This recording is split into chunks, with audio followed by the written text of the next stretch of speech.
The blade did not glide. It splintered through flesh like a butcher testing dull iron on wet wood.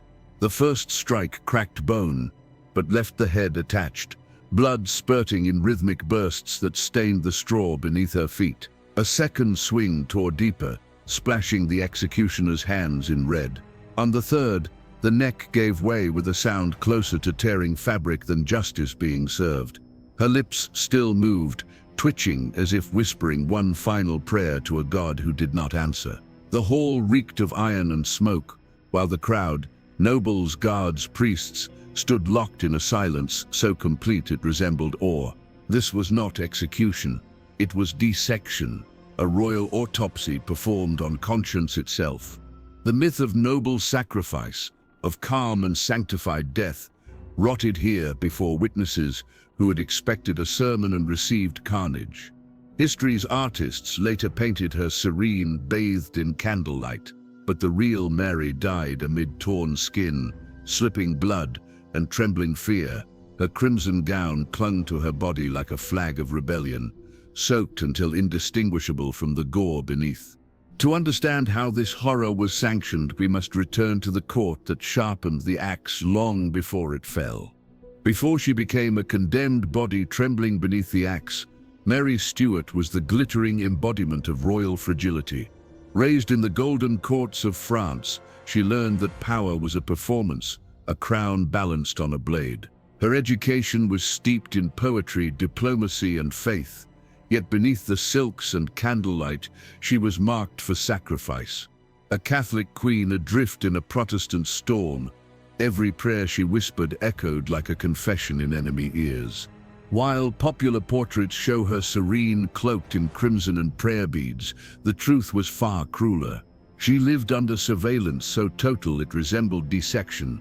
Spies recorded her sighs, her letters, even the tremor in her voice. Each ally turned informant, each comfort a trap. The woman who once ruled two nations became an exhibit of political decay, the living body through which England displayed its control over faith and femininity. By 1586, her beauty had faded into pallor, her health collapsing in confinement, yet her presence still terrified the English court. She was no longer a queen.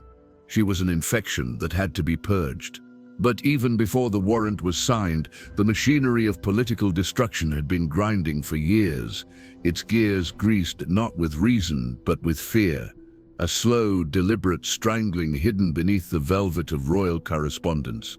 The path to the scaffold began not with steel, but with ink, letters twisted into nooses, signatures turned to blades. Sir Francis Walsingham's quills cut deeper than any axe, each word sharpening suspicion into certainty. They called it justice. It was anatomy. The state dissected Mary alive, piece by piece, her correspondence intercepted, her servants bribed, her prayers catalogued as evidence. What history remembers as the trial of a queen was little more than a vivisection of guilt predetermined by design. While Elizabeth's courtiers debated mercy in candlelit halls, the ink had already dried on her death. Every hesitation from the Queen of England was theatre, the predator feigning reluctance before striking. William Cecil, her iron-blooded advisor, understood the optics to kill a queen required sanctity. So they cloaked vengeance in parchment and scripture, presenting treason as theology, execution as exorcism. The Babington letters, that infamous web of deception, were less confession than construction, forged threads designed to ensnare her. When Mary signed her name, she was already bleeding, though no wound yet marked her skin. The Tudor machine moved with bureaucratic precision, grinding conscience into legality. What began as whispers of espionage became a formalized ritual of destruction, a sanctified killing where the altar was the law itself. The machinery was in motion, its rhythm slow, mechanical, merciless. But long before her body was broken, her mind was already under siege. Before the axe ever gleamed, they began peeling her spirit. Fotheringhay Castle was no prison. It was a laboratory of despair. The corridors sweated dampness, the walls drank her breath. She was watched not by guards but by ghosts in uniform. servants whose silence was sharper than chains. Every meal, every prayer, every letter was dissected and documented. The cruelty was slow, invisible, like frostbite crawling through the veins. Years of isolation had turned her into a specimen of obedience. The air she breathed carried judgment. Her rosary, once a comfort, became contraband. She slept beneath ceilings that wept mildew, each drop of water marking the hours of decay. By her final winter, her joints had stiffened, her skin pale as candle wax. The mind that once charmed courts now trembled in prayer, oscillating between faith and fatigue. On the night before her death, they ordered her to dress for eternity. She chose crimson, the color of martyrdom, knowing it would stain history like blood on parchment. While the castle dreamed of politics, Mary prepared for anatomy. By dawn, she had transformed her fear into ritual, but no ritual could prepare her for the horror that followed. The morning of February 8th, 1587, was so still it seemed the world itself was holding its breath. Inside Fotheringhay Castle, torches flickered against stone walls slick with frost, their smoke curling like incense before a human sacrifice. Mary Stuart, veiled in crimson, descended the stairs with the solemn grace of someone walking into her own autopsy. Beneath her, the scaffold waited, a square of black cloth over rough boards, its surface already darkened with the ghosts of those who had knelt before her. She prayed softly, her voice trembling not from fear but from the cold creeping into her bones. The air reeked of iron and damp straw.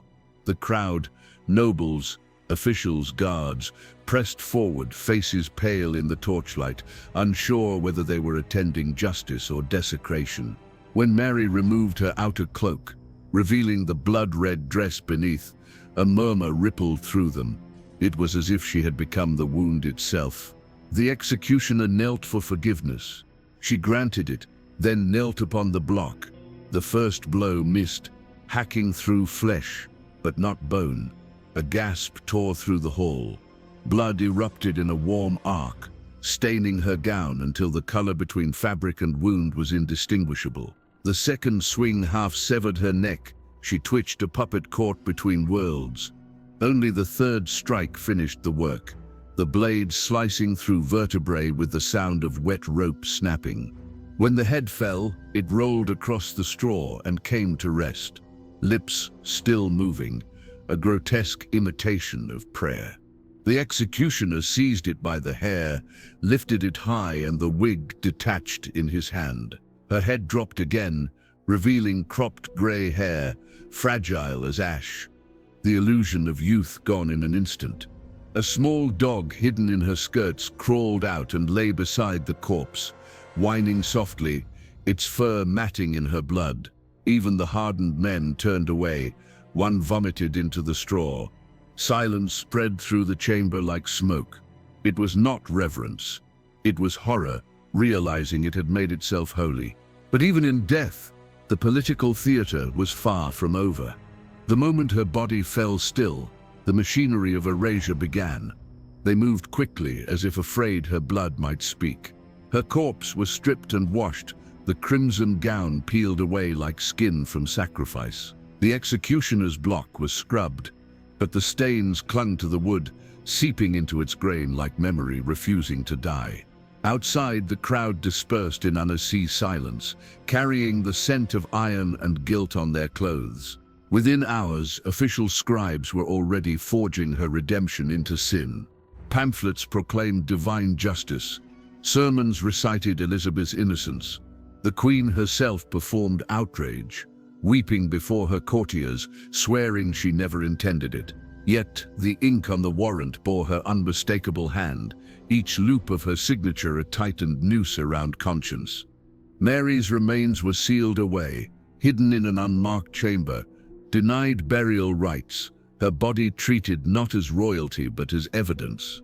History would later retell her end as necessary, polished into the myth of order restored. But beneath that narrative, the truth still bled. England had murdered its mirror, yet time has a way of unearthing bones that were meant to stay buried.